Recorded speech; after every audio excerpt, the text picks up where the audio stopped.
Halo sob, ketemu lagi sama Mimin di berita terkini MotoGP. Honda adalah pabrikan yang berada di penghuni akhir klasemen MotoGP. Bahkan poinnya lebih sedikit dari Yamaha yang hanya memiliki 2 motor saja, sedangkan Honda memiliki 4 motor dalam skuadnya. Namun baru-baru ini, pihak Honda mengklaim dan percaya diri kalau Honda lebih berhasil dari Yamaha di tahun 2024. Memang secara poin kurang, tapi secara perkembangan, Honda jauh lebih baik. Benarkah? Kita bahas. Jangan sampai ketinggalan update tentang MotoGP dari TNT. Dengan cara ketik hashtag MotoGP di kolom pencarian agar kamu bisa mendapatkan pilihan berita menarik yang kamu cari. Honda dan Yamaha adalah 2 pabrikan di MotoGP yang saat ini jauh dari level terbaik mereka. Tetapi antara keduanya, tim Joan Mir dan juga Luca Marini adalah yang paling banyak berkembang. Meskipun Yamaha mengakhiri tahun dengan tanda-tanda yang lebih menjanjikan mengenai evolusi dan pertumbuhannya, Marini percaya ada lebih banyak perbaikan yang ditunjukkan oleh Honda. Pada akhir musim, pembalap Italia itu mengatakan, "Kami selalu selangkah di belakang, karena mereka mulai dari titik yang jauh lebih baik dari kami. Kami berevolusi banyak. Kami mengurangi kesenjangan, tapi kami masih belum berada pada level yang sama dengan mereka. Itu juga karena mereka mengembangkan motor selama ini. Mereka tidak tinggal diam dan terus bekerja keras. Selama musim 2024, motor Yamaha semakin membaik, sama halnya dengan Honda. Tapi, di sini kami membuat lebih banyak perbaikan daripada Yamaha.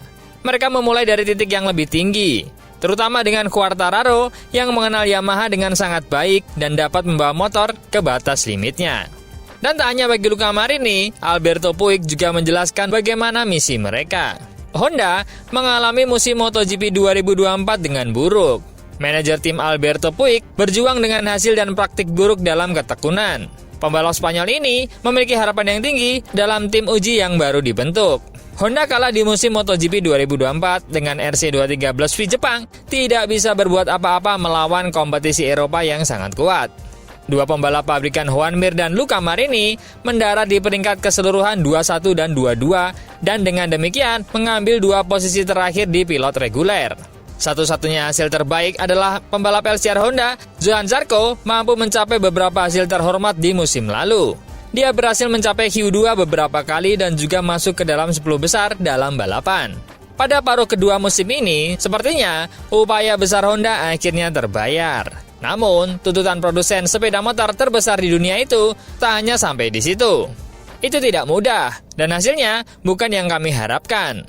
Itu adalah tahun di mana kami mencoba banyak solusi, dan di bagian kedua musim, kami memiliki tentang apa yang bisa dan tidak bisa bekerja. Kami telah membuat beberapa perbaikan, tapi tidak sebanyak yang kami inginkan. Dari sudut pandang teknis, kita semakin memahami di mana kita perlu mengerjakan apa yang penting. Tapi butuh waktu untuk melihat hasilnya di atas kertas. Selain itu, penting untuk menjaga kedua pembalap pabrikan senang dan memotivasi mereka. Joan adalah juara dunia MotoGP.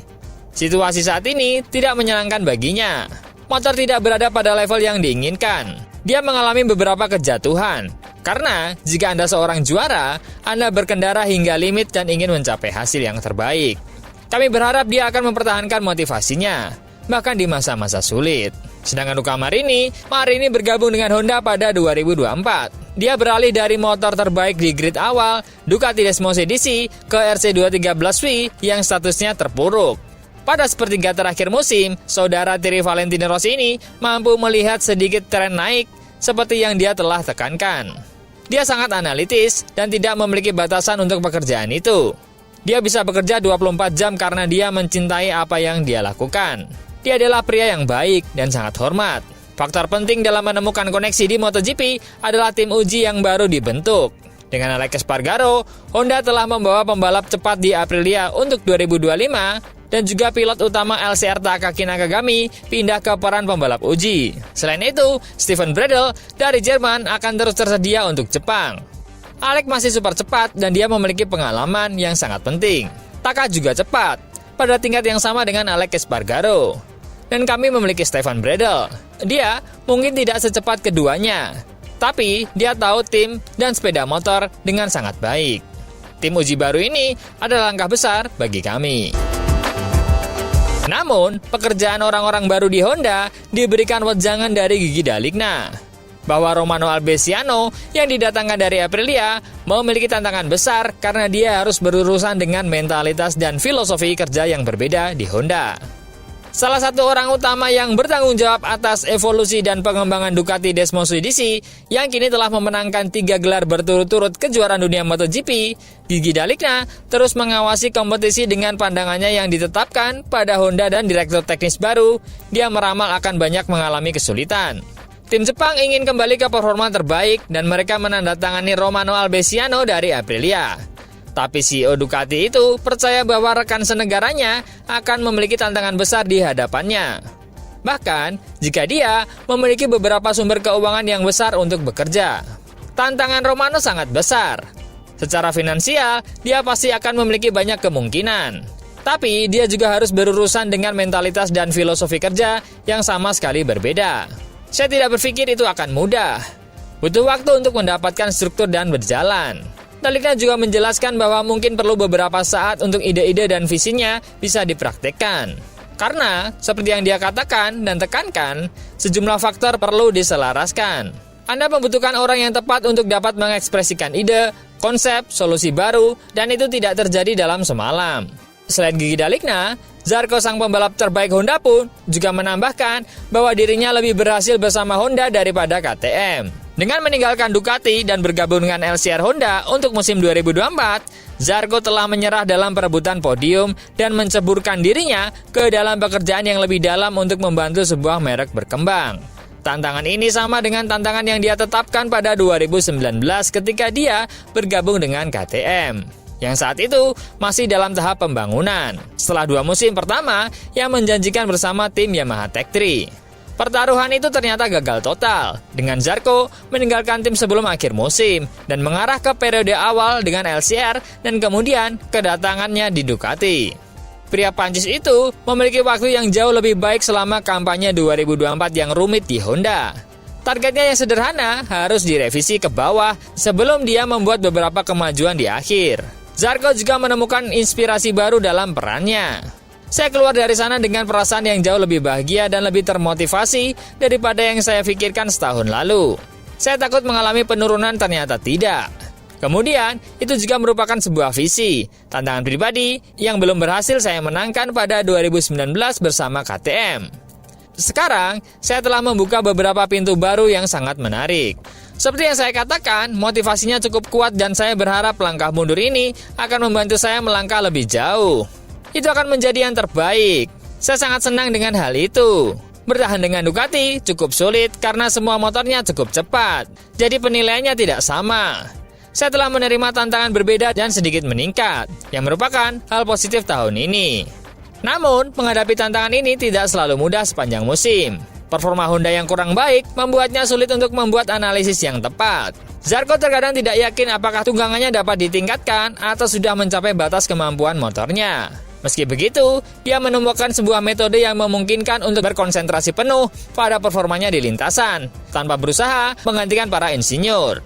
Pria 34 tahun itu makin yakin bahwa bergabung dengan LCR untuk sebuah proyek jangka panjang adalah pilihan yang tepat. Saya telah belajar bahwa bahkan di masa sulit sekalipun, Anda masih bisa memperbaiki diri dan mencoba mencari cara untuk mengatasinya. Ketika Anda menemukan cara itu, Anda juga menggunakan motor dengan lebih baik dan Anda tidak tersesat dalam komentar hal-hal teknis.